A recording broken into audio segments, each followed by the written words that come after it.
আমরা সাথে সংযুক্ত হলাম, কিন্তু তৎপতি সম্পন্ন, মানে ওই যে আপটা পর্দায় আপের মধ্যেই লাগিয়েছিলেন, মানে 1 নম্বর গিয়ারে আমাদেরকে কিন্তু উপর থেকে উঠতে হবে। এই সৎসঙ্গের প্রসেসটা কিন্তু অ্যাসেন্ডিং, এটা ডিসেন্ডিং না। এবং by generation plus plus plus plus plus. কাকু পলিটেকনিকের ডিপ্লোমা ছিলেন, ইঞ্জিনিয়ার। ওনার ছেলে আমাদের গীতিশীলদা সিসি বাবাই দাদা বর্তমানে আচার্যদেব, ওনার রেজিস্ট্রার, উনি এমটেক পিএইচডি সৎসঙ্গের আমাদের সিভিল ইঞ্জিনিয়ার। ওনার জীবনে একটা প্লাস। তো গীতিশীলদা শুধু ওনার যে বায়োলজিক্যাল সান তা না, ওনার কালচারাল সান, ওনার একাডেমিক সান, এবং উনি ওনার জীবনে যাটুকু ওই বর্তার সময় ইষ্টকাজ করতে পেরেছিলেন, হয়তো তারপরে জেনারেশন গ্যাপ হয়ে গেছে, উনি হয়তো আজ মেইন রুটে যুক্ত না, কিন্তু ওনার ছেলেকে উনি প্রকারান্তরে পরোক্ষভাবে যুক্ত রাখতে পেরেছেন। আর সৎসঙ্গ করিমগঞ্জে বিশাল মন্দির হয়েছে ওনার তত্ত্বাবধানে। এটুকুই জীবনে আমাদের চাওয়া পাওয়া ঠাকুরের কাছে। তো আমি শত সংযুক্ত হওয়াটা যথেষ্ট না, ইম্পর্টেন্টটা হচ্ছে আমি তৎপতি সম্পন্ন কিনা, আমার জীবনের গিয়ারটা কত নম্বরে, আমি আমার এই গাড়িটা আপ হিলে স্মুথলি উড়াতে পারছি কিনা, না আমি পাহাড় থেকে নিচ দিকে নামছি, এটা ইম্পর্টেন্ট। এবার এটা নিউ জেনারেশন, 1990s পর্যন্ত এই পৃথিবীটা এক ধরনের ছিল।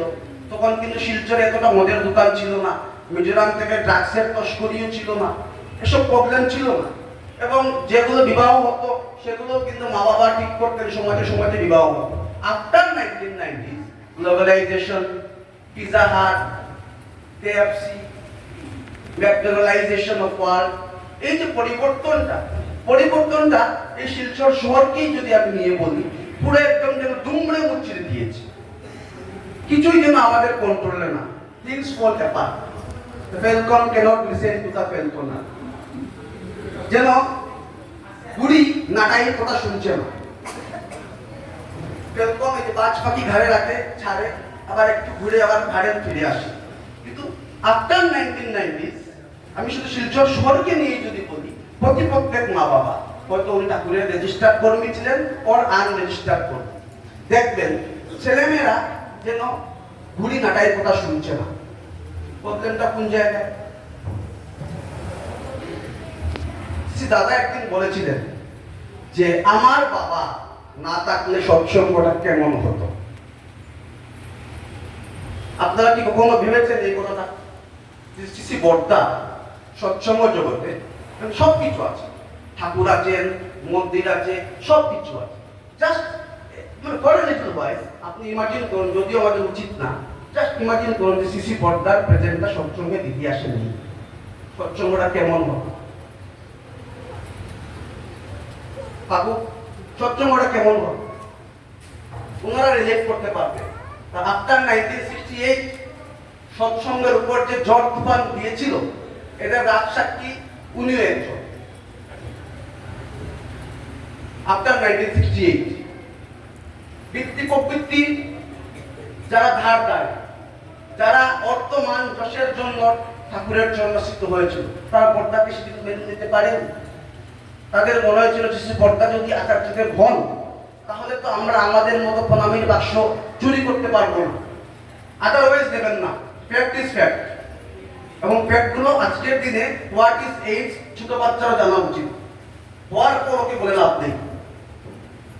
শ্রী বর্দা যদি না থাকতেন, তাহলে এই প্রণামীর বাক্সটা সামনে রাখা যাচ্ছে না। শ্রী বর্দা যদি থাকতেন না, হাওয়াই চপ্পলে ঠাকুরের ফটো দেখতে পেতেন, ধূপকাঠির প্যাকেটে ঠাকুরের ফটো দেখতেন। দেখেন না ধূপকাঠির প্যাকেটে রামচন্দ্রের, শ্রীকৃষ্ণের ফটো থাকে, ধূপকাঠি জ্বালিয়ে তার ফটোটা নালায় ফেলে দিন। এটা কি সৎসঙ্গ জগতে আজ পর্যন্ত কারো ফটোর আস্পর্ধা হয়েছে? কারো হয়নি। দিস ইজ বিকজ অফ বর্দা। এবং বর্দার পর এই গুরু দায়িত্ব যিনি তার কানে নিয়েছিলেন শ্রী দাদা। 2009 সাল, আমি আমার বয়স অনেক কম, আমি শ্রী দাদার নাটমণ্ডপের সামনে বসে আছি। হঠাৎ দাদা ডাকলেন, আমি ভাবতেই পারিনি আমাকে ডেকেছেন, ভাবার কথাও না, কারণ আমি জন্মগত কুলাঙ্গার, ভাবতেই পারিনি যে আমাকে ডাকবেন। হঠাৎ ওই উড়িয়া লোকটা আমাকে, এই ছেলে কি বুঝো, বাংলা বুঝো না হিন্দি বুঝো না অসমীয়া বুঝো? আমি বললাম বাংলা। তোমাকে ডাকছেন শুনতে পাচ্ছ না? আমি ওই আদো আদো ভয় আমি গেলাম। দাদা বললেন ওই উনার যে ডাবরটা আছে বিদ্যানিটা এটা তুলতে দিচ্ছিল। আমি তুললাম আমার হাতে, উনি এটাতে একবার পিক ফেললেন। এই জট আমি কিন্তু অলরেডি 2009 সালে খুব ভালো মেটাবাতি 120 শিলচরে বাওয়াল পয়েন্টে খাওয়া শিখে গেছি। জটটা বন্ধটা আমাকে মেসমেরাইজ করলো এবং আমি যেন আমার মনে হচ্ছিল যে পিকটাই কেড়ে ফেলি। উনি আমাকে বললেন যা এটা ধুয়ে নিয়ে আয়। আমি গেলাম, এটা ধুয়ে নিয়ে আনলাম, কিন্তু বোকা খেলাম। বললেন ধোয়া জানিস না, ধোয়ার পর এটাতে একটু জল আনতে। আমি জল নিয়ে আসি। তখন দাদা একটা কথা বলছিলেন, জানিস আমরা যারা ঠাকুরের চরণাশ্রিত, আমাদের শুধু ঠাকুর ঘরের লোটা চকচক করে না, আমাদের পায়খানার লোটাও চকচক করে। দিস ইজ সৎসঙ্গ, যেটা আজকের দিনে আজকের পরিভাষায় আচার্যদেব এই আসাম দৌড়ে বলছিলেন যে আমি সাদা কাপড় পরবো না, জয়গুরু দেব না, মুখে ঠাকুর ঠাকুরও এভাবে প্রচার করবো না, সাধু সাজবো না, সাধু হওয়ার চেষ্টা করবো। মানুষ আমার ব্যবহারে বুঝবে যে আমি ঠাকুরের লোক। এই তখন পায়খানার লোটার চকচক করাটা রিলেভেন্ট দাদা 2009 সালে বলেছিলেন। আমার সাংঘাতিক অ্যাক্সিডেন্ট হলো, কোমরে ব্যথা হলো, দাদার কাছে গেলাম। দাদা আমাকে বললেন এই বলেন যে বাবাই কাছে চলে যায়। তখন বাবাই দাদা এখন আচার্যদেব উনি তখন ক্ষেতের বাড়িতে বসতেন।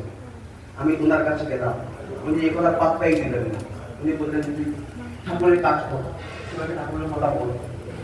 আমি এত অসুস্থ ছিলাম মাটিতে পা রাখতে পারতাম না, আমার L5 L7 গ্যাপ। কিন্তু এই 2012 সালে আমার চাকরি হলো, তারপর পরপর 4-5টা accident.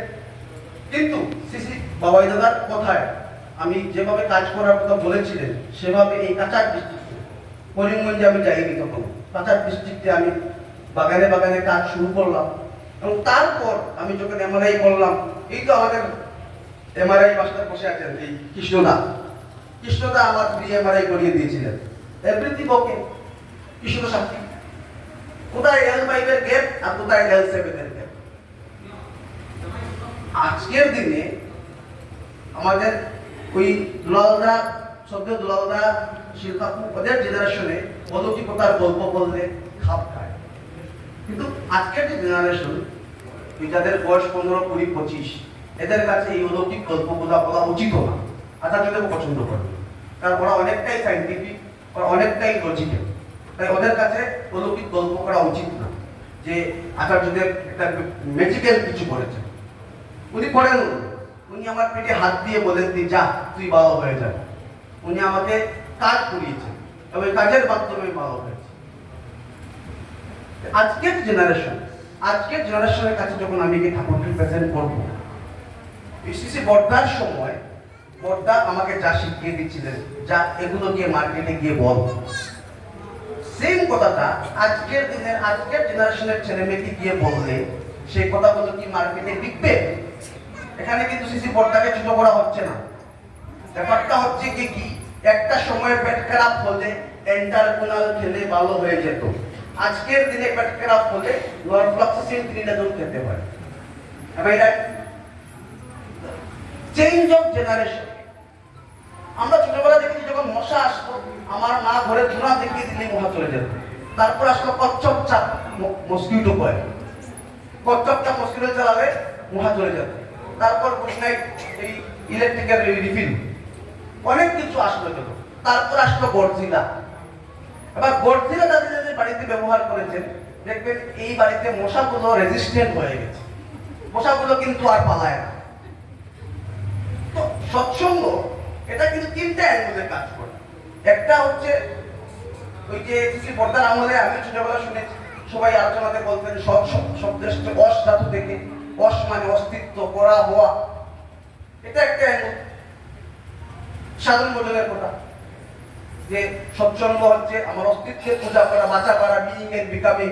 Satsang stands for what? Satsang stands for existentialism. আরেকটা অ্যাঙ্গেল হচ্ছে সৎসঙ্গ একটা socio philanthropic organisation registered under 1960 section 21। এটা সম্পূর্ণ আইন কানুনের ব্যাপার। আর 3 নম্বর ব্যাপারটা হচ্ছে কি, এই যে আমরা সবাই এখানে সমবেত, যেটা শুরুতে আমি বাণীটা বললাম, সত সংযুক্তির সহিত তদ্বুদ্ধি সম্পন্ন যারা, তারাই সৎসঙ্গী এবং তাদের মিলনায়তন সৎসঙ্গ। একটা সময় এই এই কার্যক্রমটাকে অধিবেশন বলা হতো, আজকের দিনে এটাকে সৎসঙ্গ বলা। সৎসঙ্গের 3টা মিনিট। এবার আপনাকে ডিসাইড করতে হবে আপনি কোন দিকে যাবেন। আপনি সাধন ভোজন করবেন, না এইসব মন্দির মসজিদ কমিটি টাকা পয়সা অর্থ মান যশ এগুলো নিয়ে থাকবেন, না গান বাজনা কীর্তন আলোচনা এগুলো নিয়ে থাকবেন। 3টা একসাথে চালাতে পারবেন না, একসঙ্গে 3টা চালানো যাবে না, এটা অসম্ভব। আপনি ডিসাইড করুন যে আপনার জীবনে কোন সৎসঙ্গটা লাগবে। যে আপনি কি আপনার বাঁচা বাড়ার পূজা করবেন, ঘরে বসে দুবেলা প্রার্থনা, সময় মতো নাম দেন, ইষ্টবৃত্তি, উষায় দিশায় মন্ত্র সাধন চলায় ফেরায় জপ, যথাসময় ইষ্ট নির্দেশ মুক্ত করাই তপ। শুধু জপে হয় না, তপও লাগে। আর তপটা কি? যথাসময় ইষ্ট নির্দেশ, ইষ্টকে আচার্য দেব। এবার সৎসঙ্গে আরেকটা একটা গ্যাপ আছে। গ্যাপটা হচ্ছে কি, একদল লোক দেখবেন যারা অনেক পুরনো সৎসঙ্গ, 2 জেনারেশন 3 জেনারেশন হয়ে গেছে, ওরা ঠাকুরের ফটোতে কিন্তু ওনাদের শ্রদ্ধার ব্লক দেয়, একদম ধূপকাঠি মোমবাতি প্রদীপ ভালো করে দেখা, মানে একদম যত দামি ধূপকাঠি আছে, এবং ঠাকুরকে 2 বেলা কিন্তু একদম দামি দামি মিষ্টি ফল খাওয়া, সব ঠিক আছে, প্রার্থনা সব কিছু ঠিক আছে। এটাকে বলে ওল্ড স্কুল সৎসঙ্গ, ভেরি মাচ ওল্ড স্কুল, ওই যে ওই ক্যাথলিক সৎসঙ্গ। তাদেরকে দেখবেন ঠাকুরকে মানে, কিন্তু আচার্য দেবের এবং গোবিন্দ দাদার কোনো নির্দেশ মানতে গেলে ওনাদের মাথায় যেন একটা বাজ পড়ে যায়। কখনো দেখেছেন, ভেবেছেন এটা কেন হয়? এটা সিম্পল ট্রিক। এটা হচ্ছে কি, এই যে বললাম যে ঠাকুরের পর শ্রী বর্দা যখন সৎসঙ্গকে একদম এটা সাংগঠনিক স্ট্রাকচার দিলেন, একটা রূপ দিলেন, নিয়ম কানুন বেঁধে দিলেন, এইভাবে চলতে হবে। এই নিয়ম কানুনগুলো ওনাদের মাথায় বাজ পড়ল, পড়া মেডিসিন ওনারা মানতে পারলেন। এবার আচার্যদেব বলছেন যে তোমাকে এরকম চলতে হবে। আচার্যদেব যখন বলছেন যে কোন পাঞ্জাদারি কর্মী মন্দিরের কাজের সাথে যুক্ত থাকতে পারবেন না। এবার যে পাঞ্জাদারি কর্মী কোন মন্দিরের কাজের সাথে যুক্ত আছেন, ওনার মাথায় বাজ পড়লো না। তাহলে আপনি বলুন, ওনার জায়গায় যদি আপনি থাকতেন, আপনি কিভাবে আচার্যদেবকে ভালোবাসতে পারতেন? আপনার ভালোবাসায় কিন্তু বাধা পড়বে। তক্তা পাতলে বিলাই বেজার, লেজে পা দিলে কিন্তু আলোক চাপও রাগ করে। আচার্যদেব তো সৎসঙ্গকে এটা ইন্ডাস্ট্রি বানাতে আসেননি, ফাইন্যান্সিয়াল ইন্ডাস্ট্রি বানাতে আসেননি, এটা মানুষ ম্যান মেকিং ইন্ডাস্ট্রি।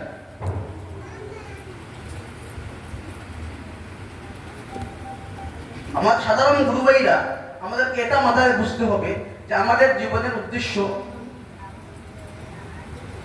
আমরা ইষ্টের কুকুর, সরাসরি ঠাকুরের সাথে আমরা সম্পর্ক হবে। ঠাকুরের সম্পর্ক করতে হলে একমাত্র রাস্তা আচার্যদেব।